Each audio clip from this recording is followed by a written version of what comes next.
সময় সংকীর্ণ এবং টার্গেট হচ্ছে আজকে এটা মসজিদে জালসা নাকি মসজিদ জামে মসজিদ তো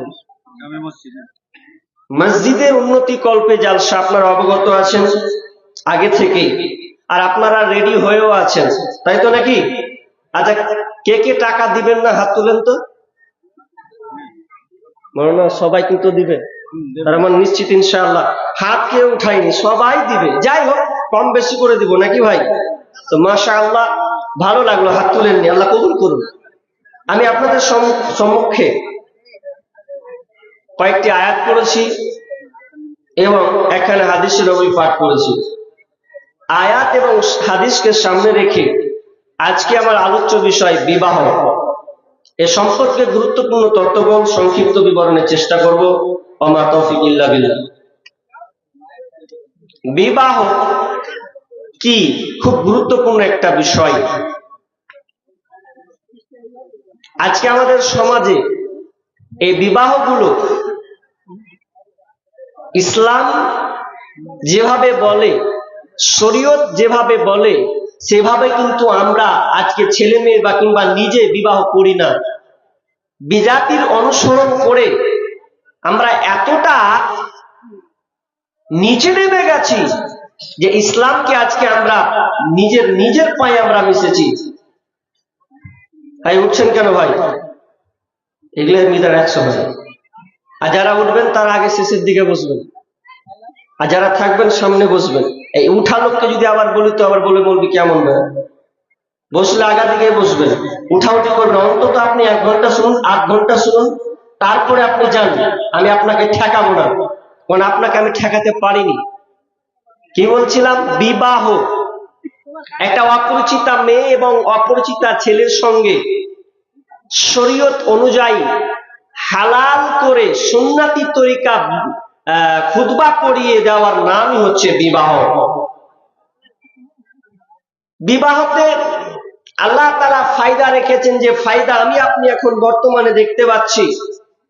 বংশ পরম্পরা, বংশ বৃদ্ধি, মানুষের পরিচিতি, এক অপরকে শেয়ার করতে পারছি এই বিবাহের মাধ্যমে। কিন্তু সমাজে দেখেন বিবাহগুলো এমন হয়ে গেছে যে শুধুমাত্র একটা আলেম যাই বৈঠকে গিয়ে শুধু 3টি আয়াত করে দিল, আয়াত করে দাও, বলে তুমি অমুকের মেয়ে, এত টাকা নগদ, এত টাকা বাকিতে, তুমি বিয়ে কবুল করলে কিনা? কবুল তো, বাস এতটুকু ঠিক, কবুল করলাম, এতটুকুই ঠিক। আর আগে পিছে যেগুলো আছে এগুলোকে কে ঠেকাবে? কে ঠেকাবে? আমি বিস্তারিত কতই করছি না, আমি আয়াতটার দিকে লক্ষ্য করুন। আমি একটা আয়াত পড়েছি, চমক একটি আয়াত। বিসমিল্লাহির রহমানির রহিম। ইন্নাল্লাযীনা ইউহিব্বুনা আন তাশিয়াল ফাহিশাতু ফিল্লাযীনা আমানু লাহুম আযাবুন আলীম ফিদ দুনিয়া ওয়াল আখিরাহ, ফিদ দুনিয়া ওয়াল আখিরাহ। আল্লাহ সুবহানাহু ওয়া তাআলা বলেন, যারা ঈমানদারের মধ্যে যারা অশ্লীলতা ঢুকায়, অশ্লীলতা প্রবেশ করিয়ে দেয়, তারা শুনে নাও, আল্লাহ সুবহানাহু ওয়া তাআলা বলেন ফিদ দুনিয়া ওয়াল আখিরাহ, আর দুনিয়া এবং আখিরাতে তাদের জন্য কষ্টদায়ক আযাব রয়েছে, যন্ত্রণাদায়ক আযাব আছে। যারা ঈমানদারের মধ্যে অশ্লীলতা, বেহায়াপনা ঢুকানোর চেষ্টা করে। আর শাস্তি কি? দুনিয়া এবং আখিরাত। আপনি মনে করছেন মরে যাব তারপরে শাস্তি ভোগ করব। আমার আল্লাহ বলছেন, ও পৃথিবীর মানুষ, তোমরা শোনো, যারা ঈমানদারের মধ্যে তোমরা অশ্লীলতা ঢুকাবে, তোমরা কান করে শুনে নাও, দুনিয়াতে শাস্তি পাবে এবং আখিরাতে তোমাদেরকে শাস্তি প্রয়োগ করা হবে। আল্লাহু ইয়ালামু ওয়া আনতুম লা তা'লামুন। আল্লাহ এই ব্যাপারে ভালো জানেন, আল্লাহ এ ব্যাপারে বেখবর নন। আল্লাহ ভালো জানেন তোমরা যা করো, তোমরা যা করতে চাচ্ছ, যা পরিকল্পনা তোমরা টানছ অশ্লীলতার মধ্য দিয়ে ইমানদারের মধ্যে ঢোকাতে, তো আমার আল্লাহ বলছে তারা তারা তারা ওদের জন্য দুনিয়া এবং আখিরাতে শাস্তি রয়েছে। এটা পেন্ডিং। এই আয়াতটা কিন্তু মাথায় রাখতে হবে প্রত্যেককে। কেন বললাম? এখান থেকে শুরু হবে আমার বক্তব্য। এবার একটা হাদিস পড়েছি, হাদিসটার দিকে লক্ষ্য করুন। রাবি আবু হুরায়রা তিনি বর্ণনা করছেন, বিশ্বনবী বলছেন কুল্লু উম্মতি ইয়াদখুলুনাল জান্নাহ, আমার প্রত্যেকটা উম্মাত জান্নাতে যাবে। আমি দেখতে পাচ্ছি আমার প্রত্যেকটা উম্মাত জান্নাতে যাবে, জান্নাতে যাবে। ইল্লা মান আবা, কেবল যারা আবা গ্রুপ হবে তারা জাহান্নামে যাবে। যারা আবা লিস্টে পড়বে তারা জাহান্নামে যাবে। ওয়ামকিলা ওয়ামান আবা ইয়া রাসূলুল্লাহ, ও দয়ার নবী গো, আপনি যে আবা গ্রুপটা বললেন, ওই আবা গ্রুপটা কারা? কারা জাহান্নামে যাবে? এই আবা গ্রুপটা কি? বিষ্ণু বলেন কালা, বিষ্ণু বলেন মান আতানি ফাদাখালাল জান্নাহ ওয়া মান আসানি ফাকাদ আবা। নবী বললেন ও সাহাবীরা, তোমরা জিজ্ঞেস করেছো আবা গ্রুপ কারা? বিষ্ণু বললেন যারা আমাকে মানলো, যারা আমার আনুগত্য করলো, যারা আমার আইনকে নিয়ে বাস্তবায়ন করলো, সমাজে আমার আইনটাকে বিস্তার করলো, এক কথায় সবাই মেনে নিল রে, ওরা জান্নাতে যাবে। আর যারা আমার আইনকে মানতে পারলো না, আমার কথাকে মানতে পারলো না, আমার শরীয়তকে যারা মানতে পারলো না, নবী বললেন ওরা জাহান্নামে যাবে। দুটি পরস্পর আয়াত এবং হাদিস শুনালাম। এবার আপনি আপনার দিকে ঢুকছি। এবার চলেন একটা একটা করে ঢুকাবো। আপনার ছেলের আপনি বিয়ে দিবেন, অশ্লীলতা কিভাবে ঢুকাচ্ছেন দেখেন, বেহায়াপনা কিভাবে ঢুকাচ্ছেন দেখেন। আপনি আপনার ছেলের বিয়ে দিবেন, ছেলে তো বিয়ে দিবেন আপনি, তো ছেলে বিয়ে দিতে গেলে, মেয়ের বিয়ে দিতে গিয়ে আপনি কি কি পদক্ষেপ নিচ্ছেন? কি কি পদক্ষেপ নিচ্ছেন?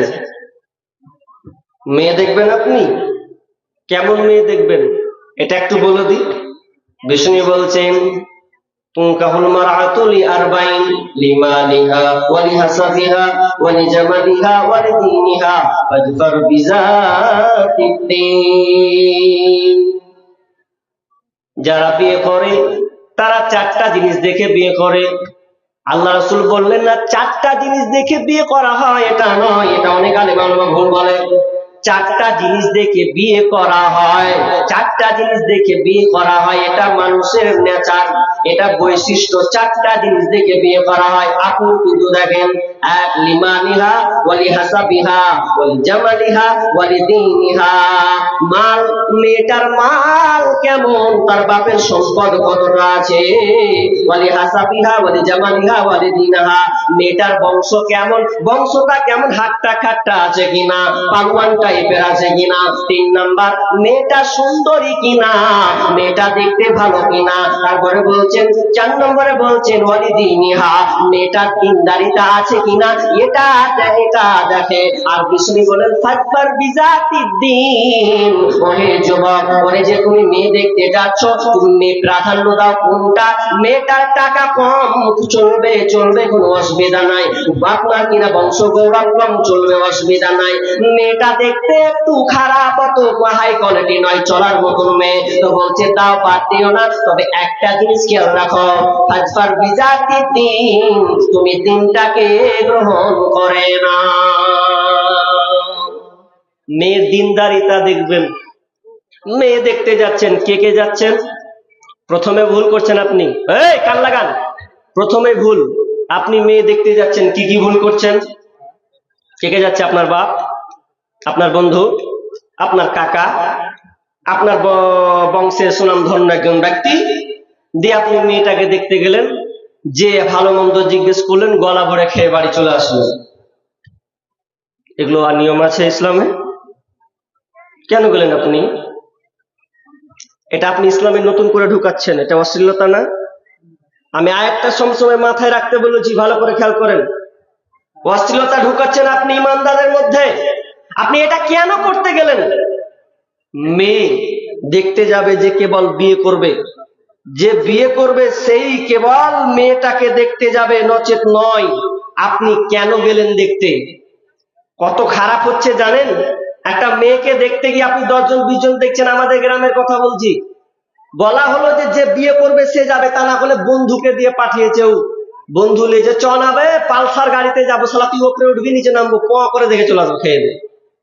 এবার বন্ধুকে যখন নিয়ে গেছে বিয়ে বাড়ি, তো বিয়ে বাড়ি যখন নিয়ে গেছেন, তো বন্ধুর জন্য দেখবে কি মনে মনে চুলকেছে, শালা আমি যদি পেতে তো ভালোই হতো। এই মনে মনে ভাবছে যে বউ গিন্নি বানাবো, তার আগে এর বন্ধু আগেই ছক টেনে বসে আছে যে এ মাল একে দেওয়া যাবে না, ছোট।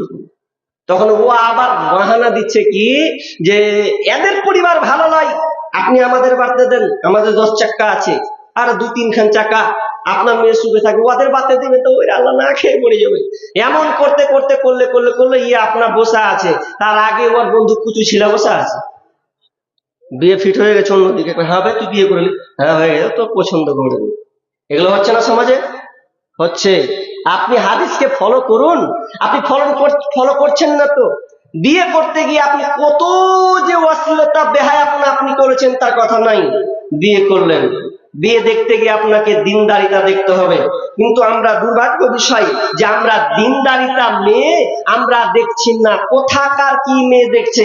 আমি একটা কথা বারবার বলেছি, উদাহরণটা দিয়েছি সোশ্যাল মিডিয়াতে, যে আপনি যখন গরুর মাংস কিনেন, তো গরুর মাংস কিনতে গিয়ে ডিস্টার্ব করিস না রে ভাই,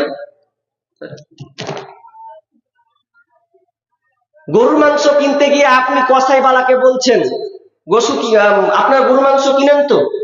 নিজের হাতে কিনেছেন কোনোদিন? কিনেছেন? মাশাআল্লাহ। তো কিনতে গিয়ে একটা কথা বলেন কি, ভাই রে ভালো মাংস দিবি, হাড্ডি দিবি না। ভালো মাংসগুলো দেখে দেখে দিবি, হাড্ডি দিবি না। তখন বাড়িতে এসে বলছে ও গিন্নি দাও, ভাত দাও, মাংস দাও। তো গিন্নিকে আবার বলছে ভালো ভালো হাড্ডি গেলা দিবি। দোকানদারকে বলছে হাড্ডি দিবি না, ভালো ভালো মাংস নিবার। বাড়তে এসে বলছে হাড্ডি গেলা কই? তো গিন্নি বলছে হ্যাঁ দিলি এসছো, যে হাড্ডি দেবো, হাড্ডি তো দিন। তো সেম কেস, আপনি এমন বিবি নিয়ে এসেছেন, বাড়িতে শান্তি পাচ্ছেন না, ঢুকেই বলছেন এর গেট গাদানি শুনতে ইচ্ছা হয় না, বাড়ি ঢুকবো তো রাত 10টায়। বাড়ি ঘুরবে না ভাই? ঢুকবো না, তোর ভাবি ভালো লাগে। আপনি চয়েস করেননি, চেহারা দেখে বিয়ে করেছেন। চেহারা দেখে বিয়ে করে তো আপনার কোনো লাভ হবে না। আপনাকে বিয়ে করতে হবে দিনদারিতা। আজকে দিনদারিতা মেয়ে পাওয়ার খুবই অভাব, তার কারণ গার্জেন। আমি এক জায়গায় ফোন করে বলছি যে আচ্ছা বলেন আপনাদের বীরভূম ডিস্ট্রিক্টে একটা মেয়ে নিব। একজন বলেছে তো কোনো মেয়ে আছে, সে আপনার কিনা কৌতুক হল করে বলুক আর সিরিয়াসলি বলুক। ও বলছে মেয়ে নাই, সব বুকিং আছে। কোথায় বুকিং আছে? বলছে সব স্কুল কলেজে একটা করে বুকিং করে নিয়েছে, আপনি কোথায় মেয়ে পাবেন? কথাটা তো খারাপ নয়, একদিক দিয়ে রসুল কথা বলে ঠিকই বলেছে। এমন হাল হয়ে গেছে, ফেসবুক মোবাইল দিয়েছেন, মেয়ের 12টা বাজিয়েছেন। ফেসবুক দিয়ে মেয়ের 12টা আপনি বাজিয়েছেন। প্রায় বাড়িতে আপনার মেয়ে 9-10-এ পড়ে, ওকে আপনি মোবাইল দিয়েছেন। তাহলে ওই মেয়েটার মধ্যে দিনদারিতা আসে কি করে? কখনোই তো আসতে পারে না। আপনি কত বড় দোষী জানেন? আপনি পাতরা হবেন। বর্তমানে ফেসবুক হয়েছে শহরে ভাই, যুবক যুবতী সবাই মিলে ফেসবুক চালায়। হায় হায়, ছোট বড় সবাই মিলে ফেসবুক চালায়। বর্তমানে ফেসবুক হয়েছে শহরে ভাই, যুবক যুবতী সবাই মিলে ফেসবুক চালায়। হায় হায়, ছোট বড় সবাই মিলে ফেসবুক চালায়। ওরে কত প্রকার আইডি আছে কি বলবো রে ভাই, ফেসবুক চালাচ্ছি যারা তারা জানি ভাই। ওরে কত প্রকার আইডি আছে কি বলবো রে ভাই, ফেসবুক চালাচ্ছি যারা তারা জানি ভাই। ছেলে মেয়ে পুরী বুড়ি বুড়া একই রোগে খাইছে ধরা, ছেলে মেয়ে বুড়ি বুড়া একই রোগে খাইছে ধরা। এই রোগের ডাক্তার কিন্তু ভারতবর্ষে নাই। বর্তমানে ফেসবুক হয়েছে শহরে ভাই, যুবক যুবতী সবাই মিলে ফেসবুক চালায়। হায় হায়, ছোট বড় সবাই মিলে ফেসবুক চালায়। ওরে ডিজিটাল দেশে দেখো আবার কি সুবিধা দিচ্ছে, ফেসবুকে গিয়ে মেয়ে ছেলে সেজে আছে, মেয়ে ছেলে সেজে আছে। ওরে ডিজিটাল দেশে দেখো আবার কি সুবিধা দিচ্ছে, ফেসবুকে গিয়ে মেয়ে ছেলে সেজে আছে, মেয়ে ছেলে সেজে আছে। ছেলেরা আবার মেয়ে হচ্ছে শহরে ভাই, ছেলেরা আবার মেয়ে হচ্ছে শহরে ভাই। বর্তমানে ফেসবুক হয়েছে শহরে ভাই, যুবক যুবতী সবাই মিলে ফেসবুক চালায়। হায় হায়, ছোট বড় সবাই মিলে ফেসবুক চালায়। ওরে কালো মাইয়া ফর্সা সেজে মোবাইলে ছবি ছেড়ে যুবকদের পাগল করছে ভাই। ওরে কালো মাইয়া ফর্সা সেজে ফেসবুকেতে ছবি ছেড়ে যুবকদের পাগল করছে ভাই। সরাসরি দেখলে পরে আসল নকল ধরা পড়ে, সরাসরি দেখলে পরে আসল নকল ধরা পড়ে, কোনটাই আসল কোনটা নকল ধরা পড়ে যায়। বর্তমানে ফেসবুক হয়েছে শহরে ভাই, যুবক যুবতী সবাই মিলে ফেসবুক চালায়। হায় হায়, ছোট বড় সবাই মিলে ফেসবুক চালায়। ওরে বন্ধু বান্ধব যদি ঝগড়া ঝাঁটি হয়, সরাসরি না বলিয়া ফেসবুকেতে কয় ভাইরে, ফেসবুকেতে কয়। ওরে বন্ধু বান্ধব যদি ঝগড়া ঝাঁটি হয়, সরাসরি না বলিয়া মেসেঞ্জারে কয় ভাইরে, হোয়াটসঅ্যাপে কয়। এই মোবাইল এখন হাইকোর্ট হচ্ছে শোনো রে ভাই, এর দ্বারা নাকি আবার সমাধান হয়ে যায়। বর্তমানে ফেসবুক হয়েছে শহরে ভাই, যুবক যুবতী সবাই মিলে ফেসবুক চালায়। হায় হায়, ছোট বড় সবাই মিলে ফেসবুক চালায়। সমাজটা ফেসবুকে ভরে গেছে। ফেসবুক দিয়েছেন আর মেয়ে দিনদারিতা আপনি পান না, অথচ বিশ্বনবী বলছেন তোমার ছেলে যখন বিবাহ দেবে, যুবক তুমি যাকে বিয়ে করবে তুমি দিনদারিতা মেয়ে দেখে নিয়ে বাড়ি আসবে, তবে তুমি যতদিন বাঁচবে ততদিন পর্যন্ত তুমি শান্তিতে থাকবে। দিনদারিতা মেনে নিয়ে এলেন, খুঁজেন না তো দিনদারিতা, খুঁজছেন না তো। ওই কার বেটি দেখতে এত সুন্দর, চুল উড়িয়ে চলে গেল, তা আপনার বলছে উঠে বেটা সুতো বিয়ে দেবো, ছাক্কাস চলবে বাড়িতে। ছাক্কাস নাই, তোমার বাক্কাস করে রেখে দেবো, এমন করে রাখবে তুমি শান্তি নিজেও পাবে না। অথচ উমর রাদিয়াল্লাহু তাআলা আনহু বাড়ি থেকে বের হতেন, একজন খলিফা, একজন নেতা, 18 বর্গ মাইলের একজন খলিফা, তিনি বাড়ি থেকে বের হয়ে তিনি প্রত্যেক ব্যক্তির খোঁজ খবর নিতেন, কে কোন হালাতে আছে, এটা আমাকে আল্লাহকে জবাবদিহি করতে হবে। একদিনের ঘটনা, তিনি দেখতে দেখতে দেখতে একটি দরজার সামনে এসে দাঁড়ালেন, রাত গভীর। তিনি আওয়াজ কান লাগালেন দরজার দিকে, এবং তিনি কান লাগাতে লাগাতে শব্দ পাচ্ছেন। কি শব্দ? বুড়ি মা বেটিকে বলছে, ও বেটি দুধে পানি মিশা, দুধে পানি মিশালে দামটা বেশি পাবি, টাকাটা বেশি হবে। মা বলা, কন্যা সন্তান মেয়ে সন্তান উত্তর দিচ্ছে, ও বুড়ি মা, ও আমার মা, এটা আমি কখনোই করতে পারি না। কারণ মা জেনে নাও, প্রত্যেকদিন আমিরুল মুমিনিন, আপনার কিনা টহল নাই, সে খবর জানতে পারবে, আর জানতে পারলে আমাদেরকে শাস্তি দেবেন, এটা কখনো নয়।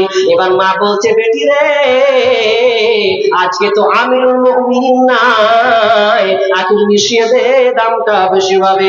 এবার ওই মেয়ে বলছে, মা এটা না হয় মেনে নিলাম, আমিরুল মুমিনিন দেখতে পাই না, কিন্তু বরং আল্লাহ তো দেখতে পাচ্ছেন, আর আল্লাহ যে দেখছেন এই দৃশ্যটা, আল্লাহর কাছে ধরা পাকড়াও খেতে হবে, এটা তো কখনোই সম্ভব নয়। আমিরুল মুমিন কান দিয়ে শুনলেন, মেয়েটা এত আল্লাহ ওয়ালি একটা মহিলা, কি একটা গরিব মেয়ে, তিনি বলছেন যে আল্লাহ দেখতে পাবে, তার মানে আল্লাহকে সে কত ভয় করে। এবার তিনি ওই দরজায় তাক দিয়ে তিনি বাড়ি চলে গেলেন, আর বাড়ি যাওয়ার পর বলছেন, ওরে আমার ছেলেরা, আমি একটা মেয়ে চয়ন করলাম, খুব আল্লাহ ওয়ালি মহিলা, ওই মহিলাকে কে বিয়ে করবে? একজন ছেলে হাত তুলে বলল, আব্বা আমি ওই মেয়েটাকে বিয়ে করব। তিনি গেলেন, খবর নিলেন, মেয়েটার প্রস্তাব দিলেন। ওই মেয়েটাকে গরিব একজন মেয়ে, অথচ তিনি 18 বর্গ মাইলের নেতা, তিনি হচ্ছেন আমিরুল মুমিনিন, তিনি তো ভালো সম্ভ্রান্ত পরিবারের মেয়েকে নিয়ে আসতে পারতেন, কিন্তু না না, দিনদারিতা আছে বলে মেয়েটাকে বাড়িতে বৌমা বানালেন। আপনি কেমন বউ খুঁজছেন? আপনাদের দিকে বেরিবাদা আছে নাকি? হ্যাঁ আছে? নাই? মাশাআল্লাহ, আল্লাহ হাইফে বাজাতে রাখুন। মুর্শিদাবাদ বিড়ির কারখানা, বিড়ি যে মাস্টার কি চাকরি করছে, ওর বউ ও লুকে লুকে বিড়ি বাঁধে, কি যে মজা আছে, ও লুকে লুকে বিড়ি বাঁধে, মানে ভদ্র তো, একে লুকিয়ে আবার টেনে আনা হয়, যে আবার বিড়ি বাঁধা হয়, এতটা লুকানো হয়। তাহলে আপনি মেয়ে দেখছেন, কি দেখলেন? মেয়ে চয়ন করবেন, নিজে মেয়ে দেখে আসবেন। একজন সাহাবী মেয়ে দেখে বলছে, আমি একটা মেয়ের বাড়িতে প্রস্তাব দিয়েছি, তো বলছেন তুমি মেয়েটাকে দেখেছো? আমরা তাইলাইহা, মেয়েটাকে দেখেছো? কলা লা ইয়া রাসূলুল্লাহ, দেখিনি। যাও মেয়েটাকে আগে দেখে এসো। দেখো কেন মেয়েটাকে দেখবে? মেয়েটাকে এই জন্য দেখবে যে আনসারী মহিলাদের মেয়েরা একটু চোখ টেঁড়া হয়, এই জন্য তুমি আগেই সতর্ক হও, মেয়েটাকে দেখো। মেয়েটাকে দেখবেন, যে ছেলে বিবাহ করবে, এই ভাই তুমি যে বিবাহ করবে মেয়েটাকে দেখো, তাহলে তুমি মেয়েটাকে যখন দেখবে তখন তোমার মধ্যে একটা অনুপ্রেরণা আসবে। আর যদি পরে না দেখো, যদি বলো যে একটা শালা বিশাল বড় হয়ে গেছে, ঠোঁট গালা মোটা হয়ে গেছে, দাঁত গালা চ্যাপটা হয়ে গেছে, কি দেখে বিয়ে করতো? তুই জানিস না যে তোকে আগেই দেখতে হতো, বাপ মাকে ঠেলে দিলি, তাহলে তো হবে না, নিজে দেখতে হবে। এবার কিছু মেয়ের বাপের আবার ভুল আছে, ওরা আবার কি করে, ছেলে চাকরি পাই আছে কিনা, অথচ বিষ্ণু বলছেন, ইজা আতাকুম মান তারদাউনা খুলুকাহু ওয়া দীনাহু ফাযাক্কিজুহু ইল্লা তাফআলু তাকুন ফিতনাতুন ফিল আরদি ফাসাদুন আরিজ। বিশ্বনবী বলছেন, যদি ছেলেটার প্রস্তাব নিয়ে আসে কোন একটা ছেলে, আর ওর মধ্যে যদি দিনদারিতা পাও, তাহলে তুমি ওই ছেলেটাকে চয়ন করো, বিয়ে দিয়ে দাও। কিন্তু আমাদের সমাজে দিনদারিতা ছেলে নামাজ পড়ে কি না পড়ে, খাড়িয়ে মুতে না বসে মুতে, এটা ধারে না। ছেলেটা চাকরি করে কি না, ও চাকরি হলো, আর চাকরি লাওয়ার ওই বয়স 30 বছর হয়ে গেছে, 35 বছর হয়ে গেছে, 16 বছর 18 বছর 20 বছরের মেয়ের বিবাহ দিচ্ছে। ওই মেয়েটা সুখে আছে? কত সুখে আছে? কদিন টিকাবে আপনাকে? টাকা দিয়ে কোনোদিন সুখ হয় না। আপনি ইমানদার ছেলে চয়ন করুন, গরিব হলেও ইমানদার চয়ন করুন। রাসূল সাল্লাল্লাহু আলাইহি সাল্লাম আলীকে চয়েস করছেন, আলী তুমি বিবাহ করবে, বলছে আমাকে তো আপনি পছন্দ করেছেন, ফাতেমার সঙ্গে বিবাহ দিবেন, বলছে আমি তোমাকে জামাই বানাবো, বলছে আমার কাছে কি আছে, আমি তো একটা গরিব। তো বলছে না না না, তুমি গরিব কেন হবে, তোমার ঈমান তো তাজা, তোমার ঈমানে তুমি 100-100তে পাওয়ারফুল, আমি তোমাকে আমার জামাই বানাবো, তুমি আমার মেয়ের স্বামী হবে, আমি তোমাকে জামাই বানাবো। এবার বলছে জামাই যে বানাবে তো তোমাকে কিছু মোহর দিতে হবে। আলী বলছেন আমি কোথায় মোহর পাবো, কিছু তো আমাকে নাই। না না না, লাগবেই লাগবে, তোমাকে মোহর দিতে হবে। বলছেন যাও বাড়ি যাও, বাড়ি গিয়ে তোমার ওই আপনার কিনা বর্মটা যে যুদ্ধ করার যে পোশাকটা আছে ওটা তুমি নিয়ে এসো, দিয়ে এসে তুমি বিবাহ করো। বাড়ি গেলেন, বাড়ি নিয়ে এসে ওই আপনার কিনা ওই বর্মটা 480 দিরহামের একটা বর্ম, ওই বর্মটা নিয়ে এসে আল্লাহ রাসূল দিয়ে বললেন না এটা আমার মোহর। কাকে চয়েস করলেন? একজন আলীকে, তিনি অত টাকাওয়ালা নয়, যার বাড়িতে উঠা বসা খাওয়া দাওয়া, তাকে আল্লাহ রাসূল চয়ন করলেন, বিবাহ দিয়ে দিলেন। আর আমরা কি ছেলে দেখছি, এই ছেলে কি করে, নামাজের ধার ধারে না, সুদখোর না, ঘুষখোর ধার ধারে না, মেয়ে বিয়ে দিব, বাড়ি কেমন আছে, 4 চাকা আছে কিনা এ লিখে দিচ্ছি, আর ওই মেয়েটা সুখ পাচ্ছে না। এটা কত বড় ভুল করছেন। তাহলে মেয়ে দেখে ছেলে আপনি দেখলেন। এবার যুবক তুমি বিবাহ করবে, এবার বিবাহ করছো তুমি, তোমাকে ভালো করে পড়াতে হবে। কি বলছিলাম যে আপনি মেয়ে দেখতে যাবেন, আপনার ছেলেকে আপনি পাঠাবেন, অন্য কাউকে না, প্রয়োজনে মা বোনকে পাঠাবেন, তার চারিত্রিক তার গুণাবলী দেখে আপনাকে বলে শেয়ার করে দেবে। কিন্তু আমরা দুর্ভাগ্যজনক 10 জন 5 জন 8 জন করে যাচ্ছি, এটা কখনোই আপনার করা যাবে না। এবার আপনি বিয়ে দিবেন, বিয়ে দিতে গিয়ে আপনি মোহর বাঁধবেন, ভালো করে কান লাগান। আল্লাহ বলেন ওয়াতুন নিসা সাদাকাতিহিন্না নিহলা, যে বিবাহ করবে খুশি মনে মোহর দাও। খুশি মনে মোহর কে কে দিয়েছেন? আচ্ছা বিয়ে কে করেছেন? করেছেন, হাত তুলেন তো। একজন করেছেন, বাকি কেউ করেননি? মাশাআল্লাহ সবাই করেছেন। মনে করছে মুনি সাহেব দাড়ি টাড়ি পেকে আছে, ও তো ধরে করে নিয়েছে। অনেকে আছে ভাই করেও না, আছে না নাই? আছে এরকম, বিয়ে করেছেন। আচ্ছা মোহর দিয়েছেন তো? জি হ্যাঁ। একটা লোক বুঝলেন বয়স্ক টাইপের হয়ে গেছে, তো আর স্ত্রীটা বলছে বা রোজ খালি বুঝাই, হাজি হার মোহরটা দিবে না জি, হার মোহরটা তুমি দিবে না জি। তো মোহর কি দিবে, ঘোড়ার ডিম মোহর দিবে। তো ও প্যারালাইসিস হয়ে গেছে, তো এরপরে ওই স্ত্রী কইছে হাজি হার মোহরটা তুমি দিলা না। তখন ও প্যারালাইসিসের ওই মুখ ঘুরিয়ে কইছে দিবা না দিবা, খাও খাও। হাজি তুমি মরতে বসেছো, মোহরটা দিবা কি দিবে না এটা তো আলোচনা করো। তো বলছে আর থাম, এখানে দিব, ওটা চিন্তা করিস না। শেষ বয়সে মরতে যাচ্ছে, ওর সময় আপনি মোহর ও ঠিকু জুটাতে পারছে না।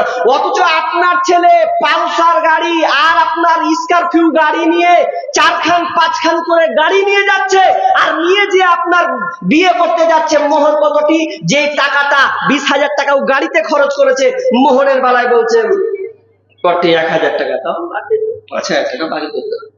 হারে বোকা, মোহরটা যে গুরুত্বপূর্ণ কিন্তু না, মোহর কম, আবার যৌতুক নিচ্ছে। মেয়ের বাপ খালি কপাল ঠুকছে যে মেয়ে জন্ম দিয়ে কি করেছি, মেয়ে জন্ম দিয়ে যে আমি কি করেছি তা আল্লাহ ভালো জানে। তো এখন এমন হয়ে গেছে যে বিয়ে দিতে গিয়ে মেয়েদের টেনশন, বাপের হয় না? হয়। জমি জায়গা বিক্রি করতে হয় অনেক বাপকে। অথচ আল্লাহ বললেন যে বিয়ে করবে সে টাকা দিয়ে আইসো, মোহরটা দিয়ে এসে তুমি নিয়ে এসো বউকে। তো পাল্টা আবার বলছে মেয়ের বাপকে কতটি দিবা, তোমার বেটা তোমার মেয়েকে তোমার জামাইকে কতটি দিবা, নালায়েক জাহেল কোথাকার। অথচ আল্লাহ বলছেন তুমি টাকা খরচ করে নিয়ে এসে তুমি বিয়ে করো। আর আজকে আমরা মেয়ে বাপের উপরে গলা ধরে আমরা কি করছি, টাকা এই যৌতুক বলছে না, পণ বলছে না, এগুলো আমরা আত্মসাৎ করছি। তওবা করেন। আপনি হিজড়ার পরিচয় দিয়েন না, আপনি বীর পুরুষ, আপনি বিয়ে করতে পারবেন না। আল্লাহ রাসূল বলেছেন ইয়া মাশাআস শাবাবি মান ইসতাতা মিনকুমুল বা'আ ফালিয়াতাজাওয়াজ। হে যুবক দল, তুমি বিবাহ করো, তোমার যৌবন ভরপুর হয়ে গেছে, তুমি আদালত করতে পারবে, তুমি খাওয়াতে পারবে, তাহলে সে তুমি বিবাহ করো, নচেত করিও না। মেয়ের বাপকে চুপ চাপিয়ে দিও না। অথচ আমরা চাপিয়ে দিচ্ছি কি পণ। সঙ্গীতের মধ্যে শুনুন, বিয়ে মানে পণের টাকা, বিয়ে মানে পণের টাকা দিতে হবে ভাই, নইলে ছেলে পাওয়া দায়। এ কোন জামানা সামনে এলো ভাই, এ কোন জামানা। সামনে এলো ভাই। হাতের কানের গলার মালা এটাই তো দিতে হবে, নইলে মেয়ে কেমন করে শ্বশুর বাড়িতে যাবে। তাই আন্টি ঘড়ি আর মোটর সাইকেল জামাই বাবুর চাই, এতে মনে কিছু করো না ভাই, তার সাথে আবার খাট পালঙ্গ দিত সুখ চাই। বিয়ে মানে পনের টাকা, বিয়ে মানে পনের টাকা দিতে হবে ভাই, নইলে ছেলে পাওয়া দায়। এখন জামানা সামনে এলো ভাই। কথা শেষে বাপু বসে চিন্তা করে মনে, হায় আল্লাহ কি বিপদ পার হব কেমনে। কথা শেষে বাপু বসে চিন্তা করে মনে, হায় আল্লাহ কি বিপদ পার হব কেমনে। ক্ষণিক দূর থেকে বিবি স্বামীর মুখ পানে তাকায়, ক্ষণিক দূর থেকে বিবি স্বামীর মুখ পানে তাকায়, নয়নে অশ্রু ঝরে যায়, বলে আল্লাহ গো তুমি দাও বলে উপায়, বলে আল্লাহ গো তুমি দাও বলে উপায়। বিয়ে মানে পনের টাকা, বিয়ে মানে পনের টাকা দিতে হবে ভাই, নইলে ছেলে পাওয়া দায়। এখন জামানা সামনে এলো ভাই। বিবি বলে শোনো স্বামী যা আছে কপালে, ভিটে মাটি দাও না বেচে বেটির বিয়ের তরে। বিবি বলে শোনো স্বামী যা আছে কপালে, ভিটে মাটি দাও না বেচে বেটির বিয়ের তরে। এমন ছেলে হয়তো আর পাওয়া যাবে না, এমন বেঈমান ছেলে হয়তো আর পাওয়া যাবে না, বেটির বিয়ে হবে না, এই বিয়েতে তুমি নারাজ হয়ো না। বিয়ে মানে পনের টাকা, বিয়ে মানে পনের টাকা দিতে হবে ভাই, নইলে ছেলে পাওয়া দায়। এখন জামানা সামনে এলো ভাই, এখন জামানা সামনে এলো ভাই। তাই ভিটে মাটি গহনা গাটি যা কিছু জমা ছিল, সব কিছু বিক্রি করে আজ বেটির বিয়ে দিল। ভিটে মাটি গহনা গাটি যা কিছু জমা ছিল, সব কিছু বিক্রি করে আজ বেটির বিয়ে দিল। মেয়ের পিতা হয়ে বাঁচা, মেয়ের পিতা হয়ে বাঁচা এই সমাজে দায়, তাদের কষ্টের সীমানা তো নাই। এখন জামানা সামনে এলো ভাই, এখন জামানা সামনে এলো ভাই। বিয়ে মানে পনের টাকা, বিয়ে মানে পনের টাকা দিতে হবে ভাই, নইলে ছেলে পাওয়া দায়। এখন জামানা সামনে এলো ভাই।